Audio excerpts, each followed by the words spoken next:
¿qué tal? Buenos días, buenas tardes y buenas noches, dependiendo de dónde nos estén escuchando. Mi nombre es Karen. Y mi nombre es Daniela y les damos la más cordial bienvenida a su podcast llamado Revelando el verdadero rostro de trabajo social. El día de hoy nos encontramos con la licenciada Beatriz Carrillo García, quien estudió técnico en trabajo social en el CEBETIS número 5 y ya laborando en el Hospital General de México, Dr. Eduardo Lisiaga, realizó la licenciatura en el plan de convalidación que se realizó en convenio con el mismo hospital y la Universidad Autónoma de Sinaloa. En el año 2022 cursó la especialización con mujeres en la UNAM, aún inconclusa. En el Hospital General de México lleva 35 años ejerciendo la profesión, ha prestado sus servicios en diferentes especialidades dentro de la institución como son urgencias, pediatría, ginecología, oncología, oftalmología, torre quirúrgica y actualmente se encuentra en neurología. Démosle la bienvenida a la licenciada.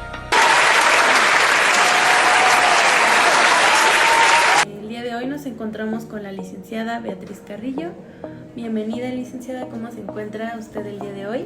Hola, buenos días, me encuentro bien, contenta con chicas nuevas. Y bueno, estamos muy contentos de tenerla el día de hoy aquí con nosotras. Si gusta, damos inicio ¿Sí? a esta charla. Nosotros querríamos saber ¿cuántos años lleva laborando aquí en el Hospital General? Yo tengo ya 35 años en el hospital. ¿Y en qué servicios se ha desarrollado? ¿En qué servicios ha estado?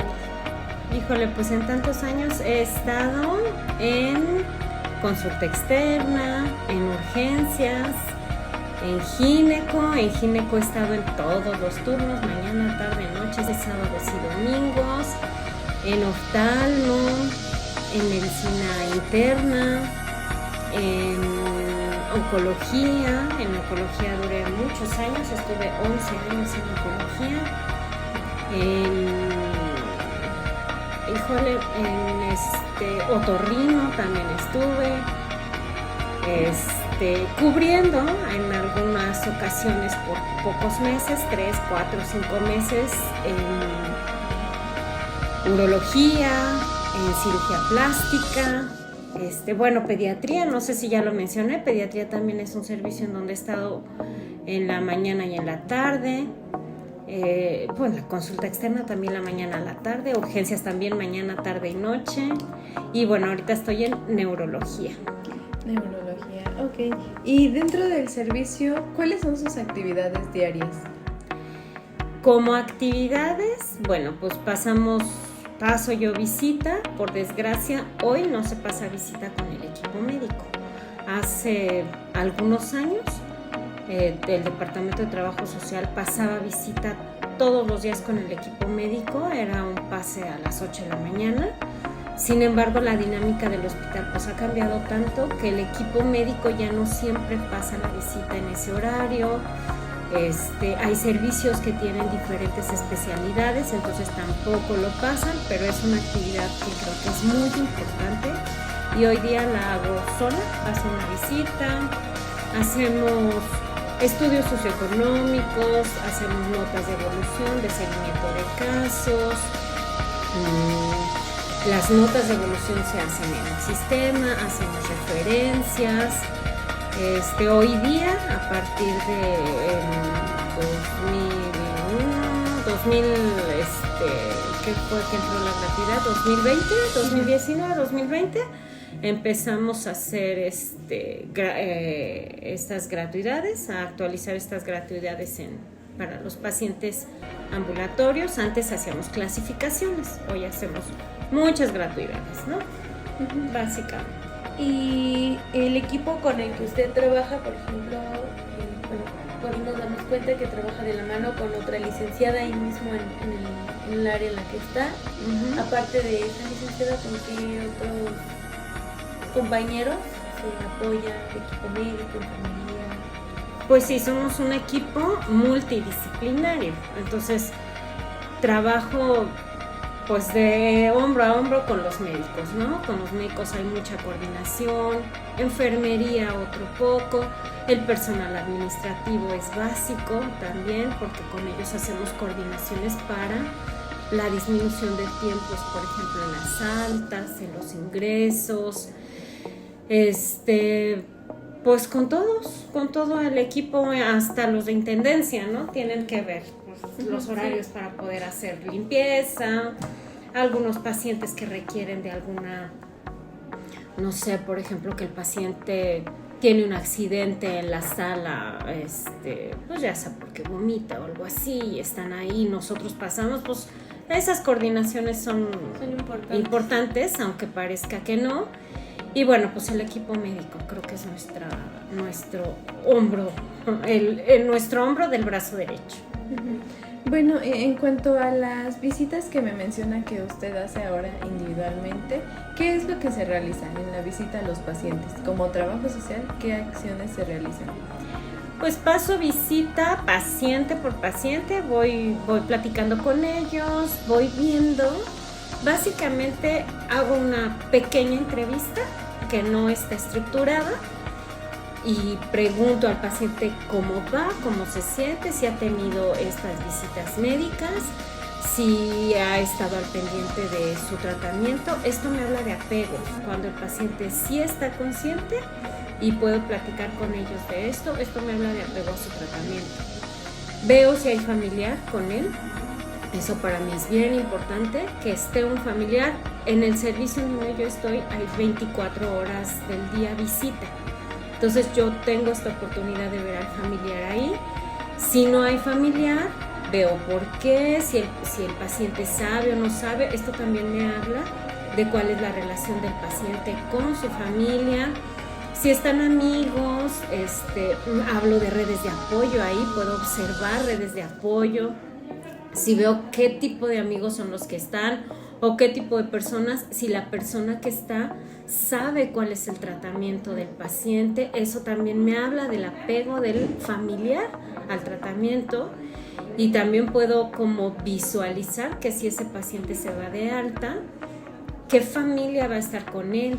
Veo, por ejemplo, si hay solo un cuidador, también abordo al cuidador, ¿no? Abordo esta red de apoyo que nosotros tenemos institucionales para poderlo mandar a que se bañe a otro lugar, a que coma de una manera más nutritiva que salir a comer nada más aquí. O sea, en la visita yo puedo observar muchas cosas, ¿no? Con estas pequeñas entrevistas que hago. Y, por ejemplo, usted pasa esa visita y los familiares de los pacientes tienen como asignado un día en el que tengan que pasar a trabajo social, o usted les deja un citatorio. Dejamos citatorios, esa es otra de nuestras actividades. Cuando se hace un ingreso hospitalario, dejamos un citatorio por la cantidad de pacientes hospitalizados. Y sí, como bien dijiste, hay otra compañera, entonces nos dividimos el servicio en dos. En realidad nuestros servicios son dos áreas de atención, es neurología y neurocirugía. Aunque están en el mismo edificio, están divididos en dos servicios, ¿no? Entonces yo veo terapia, los pacientes de neurología, mi compañera ve neurocirugía. Entonces sí nos distribuimos, también la oficina es un punto importante porque estamos en la misma oficina. Entonces para no tener esta carga de personas dentro de la oficina, nos distribuimos. Un día ve ella la mitad de su área, yo otro día veo mi otra mitad, lo cito. Sin embargo, la visita yo no la dejo de pasar casi diario.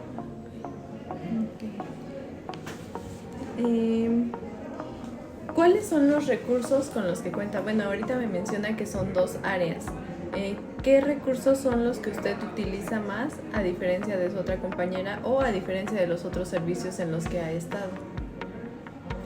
Recursos materiales, pues recursos materiales tenemos una computadora, cada quien tiene su computadora, nuestro escritorio, nuestro material de trabajo que son toda la documentación impresa, citatorios, pues esos son como los recursos materiales, ¿no? Perdón, por ejemplo, ¿en qué cambia la intervención que tiene su compañera y usted? Híjole, yo creo que el hospital en particular tiene la apertura para que cada quien trabaje desde sus propios recursos, tanto emocionales como cognitivos, con relación a nuestro. Todavía hay trabajadoras sociales a nivel técnico en el hospital, son muy pocas, pero todavía hay. Yo inicialmente empecé a trabajar en el hospital como técnica, yo tengo una carrera técnica, mi formación es como técnica. Trabajé muchos años así y hasta el 2000, ¿qué fue? El 2008 entré a estudiar la licenciatura. Entonces, de que yo estudié la licenciatura, que aprendí un trabajo diferente, me empecé a capacitar como en otro tipo de áreas. Por ejemplo, hoy tomé un curso, ahora en pandemia aproveché estos tiempos y tomé una especialidad en mujeres. Entonces yo hago abordajes que mi compañera no hace, ¿no? Yo tengo una mirada muy humanista frente a la carrera, frente a nuestra profesión. Entonces, desde mi formación como técnica, yo aprendí de esta humanidad, ¿no? La importancia que tiene la humanidad, la humanidad o el humanismo en nuestra profesión. Yo, por ejemplo, hoy sí veo algunos cambios en esta circunstancia, ni malos ni buenos, simplemente diferentes. Entonces, mi abordaje frente a los pacientes sí es muy desde conocer su personalidad, identificar cómo son y desde este punto abordar una situación. Y no abordar una situación desde mi profesionalismo, sino desde mi carrera, ¿no? Como yo la conocedora de la profesión. Más bien yo antepongo al paciente como él el conocedor de su problemática, ¿no? Anteriormente, cuando yo entré al hospital, se tomaba mucho esta dinámica en donde yo era la profesional, había un escritorio que nos dividía y él era un paciente y yo le daba una atención a él como la conocedora justamente, ¿no? Había esta estructura.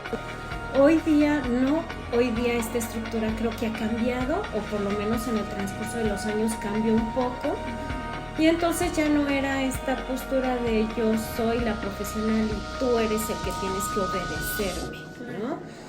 Desde la academia esta práctica cambió y entonces él era el conocedor de su problema justamente. Esto yo lo aprendí en la universidad. Yo estudié en la UAS, en la Universidad Autónoma de Sinaloa, a distancia. Entonces esto yo lo aprendí cuando estudié la licenciatura, aunque yo lo llevaba de manera, pues a lo mejor un poco empírica desde lo técnico. Y hoy día pues yo así sigo trabajando y la verdad esto me llena, ¿no? Me llena a mí porque yo aprendo de los pacientes de manera personal y ellos aprenden de mí como otras circunstancias, ¿no? No es que aprendan, sino que les abro posibilidades. Y usted sí ve, bueno, como nos platica, creo que sí ve una diferencia a partir de que estudió la licenciatura y cuando era técnica. Sí, y a partir de que estudié la licenciatura también empecé a estudiar otras cosas, ¿no? Por ejemplo, leí un poco sobre estas cuestiones holísticas, en donde vemos al ser humano no solamente desde un cuerpo, ¿no? Sino sabemos que tiene una parte espiritual, que eso es bien importante, que a veces el hecho de estar en un área científica, el hospital lleno de médicos que solamente ven la ciencia, olvidan, ven esta parte en donde hay una parte espiritual, emocional, y lo dejamos atrás, y creo que nosotros sí podemos retomar esta parte, ¿no? Claro que sí. Bueno, precisamente relacionado a lo que nos menciona, ¿Cómo considera que impactan sus acciones dentro de el área en la que se encuentra? O sea, ¿cómo impacta con los pacientes? ¿De qué forma?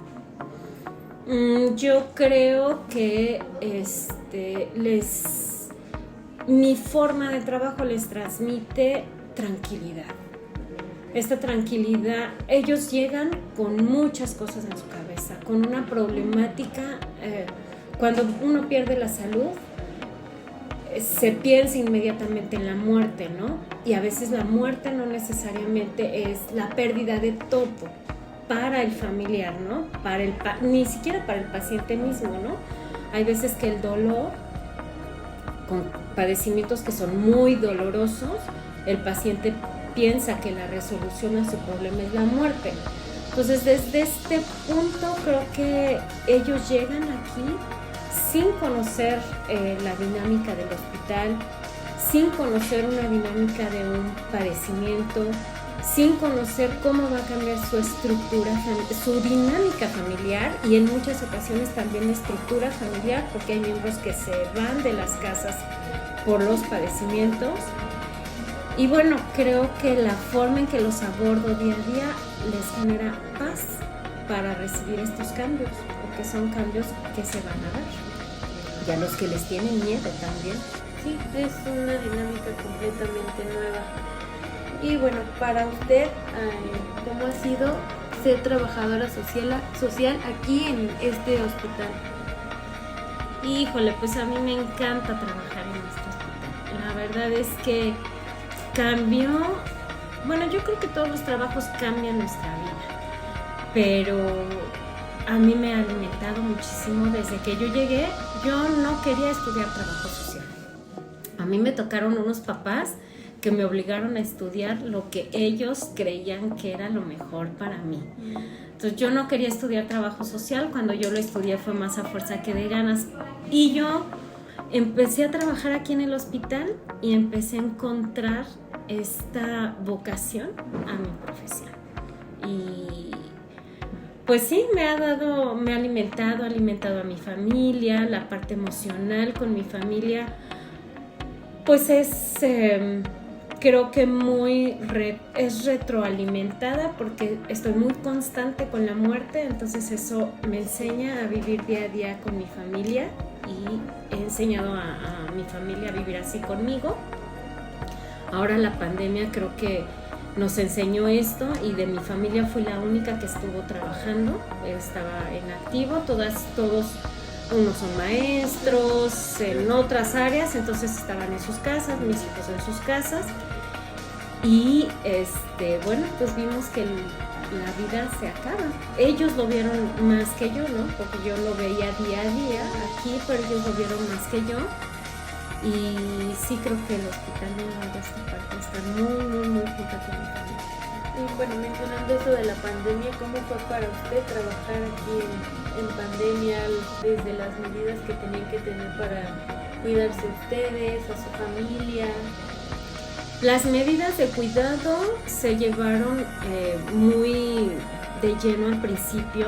En la pandemia, pues creo que a los 3 meses ya era parte de nuestra vida, ¿no? Los que trabajamos.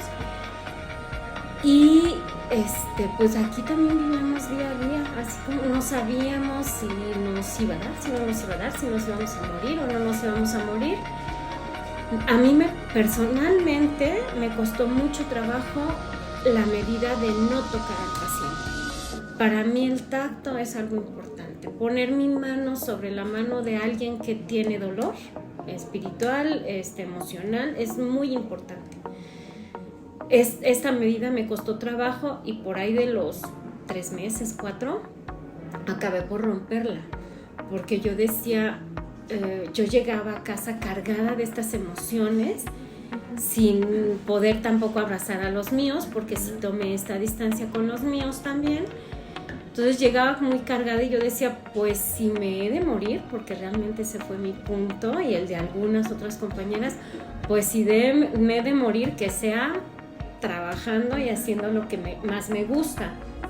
Entonces empecé a abrazar a los pacientes. Creo que fuimos o algunas otras compañeras y yo, pocas las que abrazábamos y conteníamos todas estas emociones, ¿no? De los pacientes. Y bueno, a partir de ahí como que liberé algunas otras cosas y pues me nutrió mucho también como persona la pandemia. Bueno, aprovechando que usted ya tiene como gran experiencia aquí en el hospital, ¿nos podría mencionar cómo ha sido el cambio de cuando usted inició a trabajar en el hospital, pandemia y post-pandemia? O sea, como las cosas que más han cambiado. Cuando yo empecé a trabajar en el hospital, híjole, no había ni computadoras. Me tocaron en promedio 3 estudios socioeconómicos. Primero hacíamos un estudio socioeconómico en donde el nivel socioeconómico lo manejábamos nosotras desde nuestro criterio. Eso fue un cambio cuando llegó la computadora, ¿no? Bueno, ahí. Después cambió a este estudio que hacíamos era como de 3 hojas.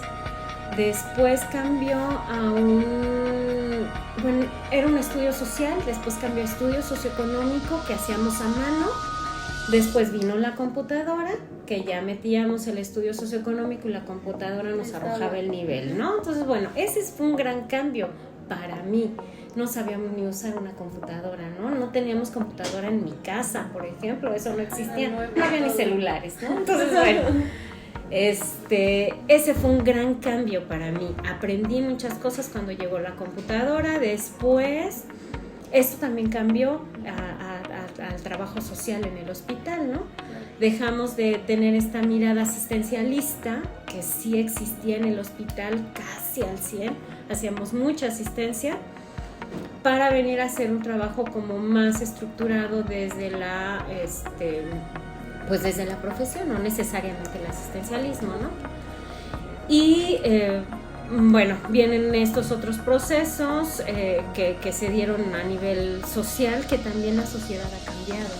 Eso es importante, ¿no? En el hospital teníamos muchos pacientes foráneos que venían sin saber leer, sin tener conocimiento de algunas políticas sociales, en fin, muy en el desconocimiento de sus derechos y todo esto.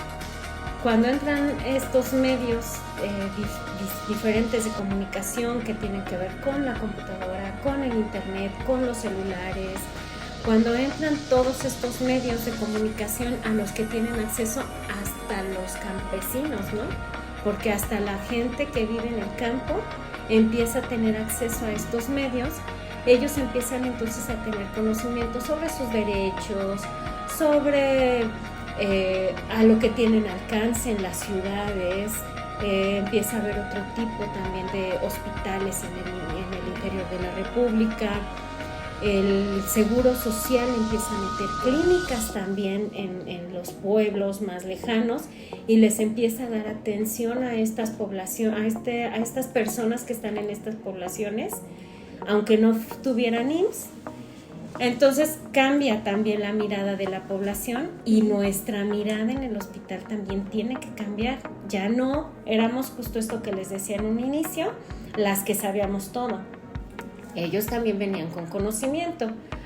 Después viene pandemia, también un cambio social bien grande, porque toda la gente empieza a saber, empieza a indagar en otros medios de comunicación, que también crecieron estos medios de comunicación, y hoy día la gente llega al hospital con conocimiento de causa de todo y hasta lo que ni nosotros sabemos a veces, ¿no? Ellos nos ganan porque ellos sí tienen tiempo de meterse al internet y buscar lo que sucede en el otro lado del mundo. Entonces esto cambia mucho nuestra población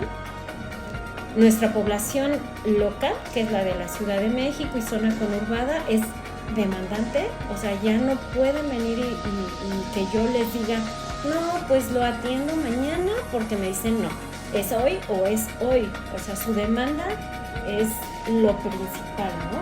Además, las políticas sociales también nos han rebasado, ¿no? Creo que las políticas sociales y la estructura gubernamental para dar atención a la población y en el área de la salud sobre todo, los ha rebasado, ¿no? Somos poco personal para la demanda. Sí, eso yo creo que es algo que se ve diariamente aquí en el hospital, a todas horas. A todas horas. Mucha gente. Y como comentan en el servicio en el que se encuentra, 24 horas, pues yo creo que lo ve todavía más.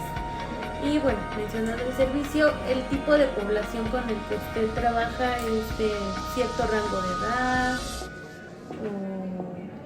Pues llegan muchos pacientes jóvenes, hay muchos accidentes, desgraciadamente hay muchos accidentes con motociclistas. Esos son nuestros pacientes jóvenes, los pacientes accidentados. Y jóvenes me refiero a pacientes de entre 20 y 30 años más o menos. Después vienen algunos otros pacientes que tienen otro tipo de accidentes, que son a lo mejor laborales, que se caen de una escalera o algo así. Esos son nuestros pacientes adultos, que no son necesariamente adultos mayores. Y los eventos vasculares, que ya se dan en adultos mayores, eventos vasculares a nivel cerebral. Eso sí se dan ya con adultos mayores. Entonces nuestra población pues es de 18 en adelante. Y bueno, por ejemplo, menciona la parte de los accidentes. Me imagino que ha habido algún caso que usted ha dicho, esto está muy fuerte, o que le ha impactado, que le ha dejado algo. ¿Alguna marca así como que lo recuerde exactamente por algo y en ese mismo caso su intervención? Hay casos que me han impactado a lo largo de la profesión. Yo ya tengo 35 años en el hospital. Entonces, sí, neuro me impacta mucho estos accidentes en moto con los chicos jóvenes que pierden circunstancias motrices, pierden la movilidad a veces, circunstancias cognitivas porque ya no pueden volver a retomar sus vidas, pierden inclusive, pues sí, acaban postrados en una cama y uno piensa, pues son muy jóvenes, ¿no? Yo creo que siempre un paciente nos va a impactar en lo personal. Entonces hay que estar también como con esta preparación, ¿no? Me impactan ellos porque yo tengo hijos jóvenes. Sí. Sin embargo, en el hospital, por ejemplo, pandemia, me dejó ahí un caso en la cabeza que todavía retumba y duele, porque duelen esos casos.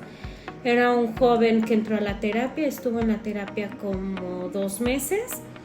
Él venía a oncología, su mamá era su cuidadora primaria. Él entra a terapia y su mamá estaba contagiada, pero ella fallece en el lugar en donde ellos rentaban un cuartito para venir a sus quimios.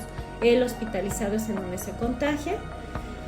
Y la mamá se empieza a enfermar, tenían una discrepancia la mamá y el papá, estaban ahí con muchos problemas matrimoniales. Acaba viniendo el papá de su lugar de origen, ellos venían de un poblado de Oaxaca. Acaba viniendo él para hacerse cargo del cuerpo de la mamá, porque la mamá fallece en su domicilio. Y bueno, hacerse cargo de este cuerpo y hacerse cargo de su hijo, de quien había estado separado. Estuvo mucho tiempo en la terapia y el señor pues era toda una piedra. No sentía desde lo que le expresaba, ¿no? Él venía con estas miradas muy machistas de un pueblo, entonces él no lloraba, venía, recibía el informe, los informes los dábamos por vía telefónica en la oficina, los daba el médico, pero nosotros estábamos presentes. Por vía telefónica daba los informes, entonces nos tocaba recibir toda esta emoción del paciente. Sin embargo, él no se inmutaba bajo ninguna circunstancia, ¿no? Y pasaron las semanas y lo sentíamos cargado de emociones, hasta que en un momento yo decía, este hombre pues no llora, no nada, ¿qué pasa? Ha perdido todo, ha perdido a su esposa, estaba perdiendo el matrimonio, traía como esta parte de pérdida de este matrimonio y luego a la esposa y luego pues a su hijo que un día estaba bien y otro día no y otro día más mal que otro. Bueno, era un cúmulo de emociones. Y un día me atreví con él fue con quien me atreví a romper esta barrera de la distancia, de la sana distancia. Entonces me acerqué y le dije, señor, ¿lo puedo abrazar? Después de que le dieron el informe, ya le daban horas a su hijo. Y le dije, ¿lo puedo abrazar? Y él me miró de verdad con una cara que no sé en qué momento se me ocurrió pedirle abrazarlo, ¿no? Me miró con una cara de, sí, abráceme rápido ya. Y empezó a llorar y lloró y lloró y lloró y lloró y lloró. Yo creo que lloró como unos 40 minutos. Y bueno, después seguí yo, ¿verdad? Todavía me conmuevo de esa expresión. Y el chico empezó a mejorar. Curiosamente, después de eso, y que platicamos y que él desbordó todas estas emociones que él traía guardadas, y el chico empezó a mejorar, y como al mes salió de la terapia y este chico logró sanar. Muy sorprendente. Sí, es una circunstancia que a mí me emociona todavía. Sí, además de que mejoró su salud, yo creo que se fortaleció esa relación familiar de padre-hijo y... Sí, y pues es la intervención de trabajo social en crisis, o sea, en ese momento que vemos que el usuario tiene una necesidad, pues sí hacemos contención. Y esta contención es la que yo, desde mi punto, no creo ser la única. Hay muchas compañeras que lo saben hacer o que lo hacen desde su experiencia, la mejor personal.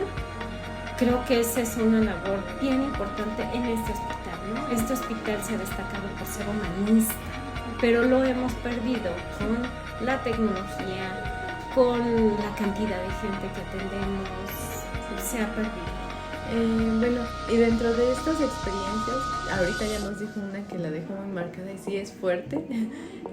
¿Hay alguna experiencia gratificante que recuerde hasta ahorita como que ha sido lo que más? Sí, además de esta. Ajá. Pues esta fue muy gratificante y pues es que son muchas experiencias gratificantes, ¿no? Ver salir a un paciente con su familia, a veces con estas esposas que están distanciadas porque los hombres se dedican más al trabajo y las esposas más a la casa y les genera distancia, y ver cómo están juntos y no pierden esta unión o esto los une más, ver que la enfermedad los une más y salen fortalecidos, eso me llena. Hay una experiencia que también es dura, sin embargo, creo que es importante para quitar esta mentalidad de que la muerte es lo peor que nos puede suceder a los seres humanos, y que también me dejó como con cierta gratificación que un paciente posterior a la pandemia en torre quirúrgica tenía una ostomía. Una ostomía es una derivación que se hace del intestino hacia el exterior por el estómago. Entonces, por ahí hay secreciones, las secreciones, las heces fecales salen por ahí. Bueno, este paciente tenía ese procedimiento por algún padecimiento X. Él tiene a su esposa, es alcohólico, es un paciente que era alcohólico y con drogadicción. Tiene a su esposa y tiene 2 hijos. Uno de sus hijos, a causa de su drogadicción, a los 13 años se va a Estados Unidos, no saben nada de él. Este hijo aparentemente hoy tiene como 40. Tiene otro hijo que se casa y tiene un hijo que es un adolescente cuando viene la pandemia. Y en la pandemia fallece su esposa, fallece su hijo y fallece su nieto. Y la única persona que queda con él, entre comillas con él, es su nuera, quien por la pandemia decide dejarlo e irse con la familia y cortar por completo la relación con él. Él se queda solo, él tiene una pensión, él tiene 2 viviendas, una en una vive y en otra renta, son propias, por lo tanto cuestión económica pues no hay problema, que a veces los trabajadores sociales nos hemos enfocado mucho a esta parte de es pobre, ¿no? Pobre desde la economía. Aquí no había nada de esto. Llega el señor con una infección terrible en esta ostomía, en esta ostomía. Empiezan a intentar los médicos por medio de cirugías y algunos otros procedimientos que se hacen, sacarlo de esta infección y no sale. Y llega el momento en que a él lo trajo una vecina porque olía feo en su casa, ¿no? Entonces se animaron a entrar a su casa. Entonces cuando yo platico justo en estas visitas diarias que yo hago y pregunto y que yo a él lo veo siempre solo y que pues de repente me acerco y cómo sigue, cómo va, y uno de estos días él me dice, yo ya me quiero morir, y me cuenta toda esta historia y me cuenta que no sabe nada de su hijo y me cuenta sobre todas estas culpas que él tiene. Y dije, ¡ay, caramba! Pues sí tiene muchas circunstancias. Y él me dice, ¿para qué me voy a mi casa? Yo me voy a ir, ella era un adulto mayor, ya soy un adulto, yo ya no tengo nada que hacer, ya no tengo a mi familia yo la perdí con el alcoholismo, yo ya no la tenía, estaban ahí y lo agradezco, pero yo ya no tenía familia, yo ya estaba distanciado desde las emociones. Llamé a tanatología, hicimos esta coordinación, tanatología lo abordó el caso, lo platicamos con los médicos para ver de qué momento podíamos apoyar a este paciente para que continuara con su tratamiento en una circunstancia más tranquila, emocional. Sin embargo, pues no se podía hacer como mucho, ¿no? Desde las emociones, las únicas que intervinieron fueron tanatología para esta circunstancia de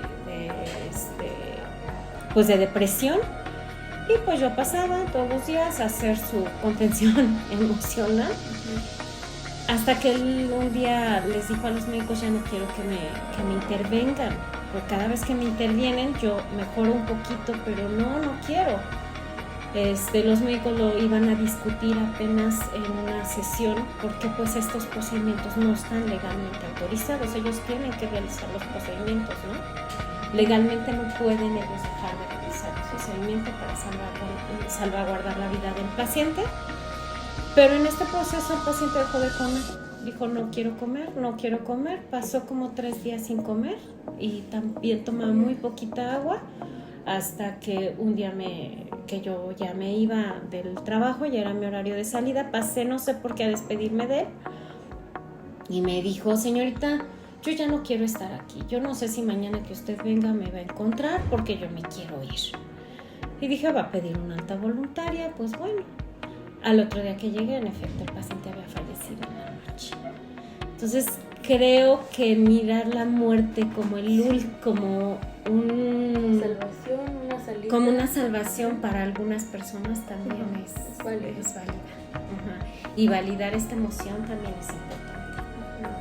Sí, son casos fuertes porque, como dicen los médicos, pues es lo que ellos tienen que hacer. Sí. Pero no está la otra parte de que está sola.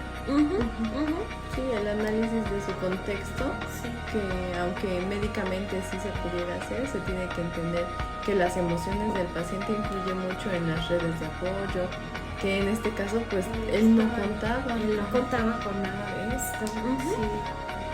Sí. Y con toda la experiencia que usted tiene, ¿cuál es su perspectiva acerca de la profesión de trabajo social? Pues yo creo que los trabajadores sociales tenemos un camino muy largo. Somos los únicos profesionistas que tenemos como el contacto con todos los especialistas que hay, ¿no? Con enfermería, en el caso de los trabajadores sociales de la salud, con enfermería, con médicos, con técnicos, radiólogos, con técnicos laboratoristas. En este hospital somos los únicos que sabemos qué es lo que hace el de intendencia y lo que hace el médico más especializado. Somos los que conocemos todos los caminos porque nuestra profesión nos ha llevado justamente a esto. Entonces somos los que conocemos todos los caminos que hay y creo que somos la red de apoyo más importante para el paciente y la familia, porque a veces dejamos de lado la familia, pero si la familia la tenemos soportada, creo que podemos soportar la enfermedad de ese paciente y el padecimiento, que es distinta en la enfermedad y el padecimiento que sufre toda esta familia, ¿no? Creo que si nos seguimos preparando, para mí de manera personal y conjuntándolo con lo profesional, creo que es importante que tengamos una mirada holística, justamente, que veamos a un ser humano independientemente de el área en donde estemos trabajando, a la mejor educación, a la mejor en lo jurídico, en lo laboral, que veamos el contexto de un individuo para poder trabajar desde su cuerpo, su emoción, su espiritualidad, ¿no? En todo.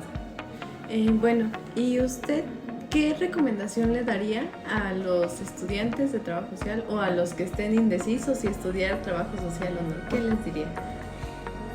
Pues que se analicen, que miren a su interior y que vean que si hay vocación de servicio, porque esto es de vocación, es sentirlo desde el corazón, pensar que sí puedo dar de mí para poder ser profesional, ¿no? Sí puedo dejar un pedacito de mí en cada uno de los usuarios a los que voy a atender.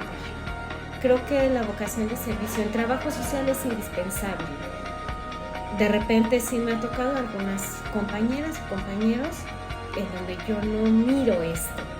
Y pues lo único que me queda es pedir al universo que a este individuo que es un profesional y que hoy está saliendo de una licenciatura, que el día de mañana tenga esta vocación, ¿no? Yo entré sin analizar esto, a estudiar, y a mí me obligaron. Sin embargo, me fui alimentando de la experiencia. Entonces yo creo que la experiencia y estar abiertos a que el otro me va a enseñar, y no todo lo voy a enseñar yo, ¿no? Estar abierta a aprender, eso nos va a hacer crecer como profesionistas. Bueno, ya para ir dando cierre, para usted, la licenciada Beatriz, ¿qué es trabajo social?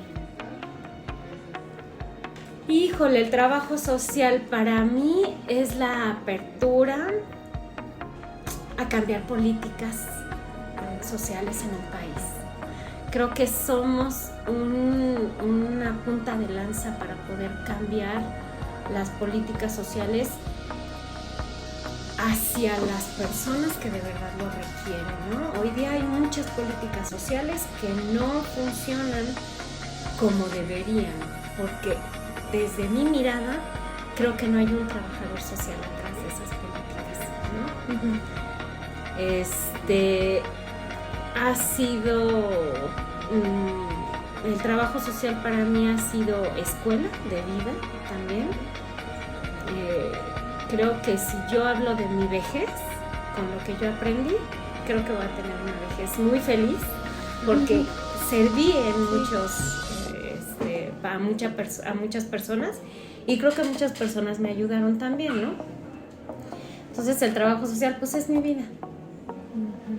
Okay. No, pues sí, es muy gratificante oír todas las experiencias que nos ha dicho. Supongo que tiene muchas más que a uno lo incentivan a decir sí, quiero seguirme formando, sí, quiero seguirme nutriendo en la profesión y poder lograr pues muchísimas cosas. Bueno, y para finalizar, ¿qué le diría al público en general que nos escucha? Profesionales, pacientes, todos los que nos lleguen a escuchar.